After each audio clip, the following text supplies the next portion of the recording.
కారణం ద్వారా అది తెలియజేస్తున్న ఓ ప్రభా, మీరే మా యొక్క గృహమని అది పౌలు భక్తుల ద్వారా తెలియజేస్తున్నారు. మీ యొక్క శరీరము పవిత్రాత్మకు నిలయమని మీకు తెలియదా?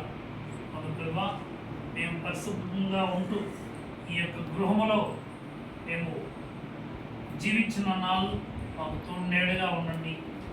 అలానే ప్రభా, చిన్నారి బిడ్డలకు మంచి భవిష్యత్తును దయచేయండి. ఆరోగ్యంతో పాటు దైవ భయమును, మంచి గుణగణాలను దయచేయమని ఇక్కడ గుమ్ముకూడి వచ్చిన ఈ బంధుమిత్రాలను ప్రత్యేకంగా దీవించండి. ప్రభా, మీరే చెప్పి ఉన్నారు, జక్కయ్య నేడు ఈ ఇంటికి రక్షణ వచ్చి ఉన్నది.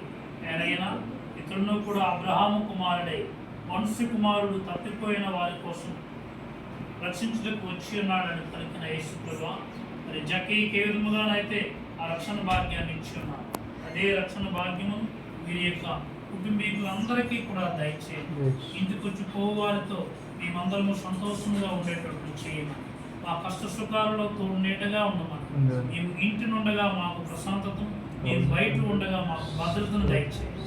ఓ యేసయ్య, మీరే చెప్పినారు, భారముతో ప్రయాసపడి ఉన్నటువంటి సమస్త జాతి జనులారా మీరు నా యొద్దకు రండు, నేను మీకు విశ్రాంతినిస్తానని మత్తాయి 11:28 వాగ్దానం ఇచ్చిన యేసు ప్రభా, మాకు ఇల్లున్నా, డబ్బులున్నా, బంగారం ఉన్నా, మేడమిద్దులున్నా, ప్రశాంతత, నెమ్మది, ఒకరి మధ్య ఒకరికి సమాధానము, శాంతి కలబడుతుంది ప్రభా.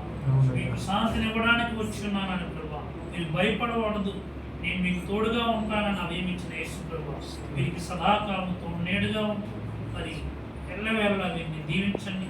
మరి మా యొక్క కుటుంబీకులను, బంధుమిత్రాదులను జ్ఞానములోను, దైవభయములోను ప్రశుద్ధీకరించి కాచి కాపాడండి. మా క్రైస్తవుల సహాయమాత, ఆరోగ్యమాత, వ్యాకుల మాత, ఫాతిమా మాత, మీ కుమారునికి వ్యతిరేకంగా జీవిస్తున్న సమయంలో మీరు దర్శనాల ద్వారా మాకు కన్నీరు కారుస్తూ సందేశాలు ఇస్తూ ఉన్నారు.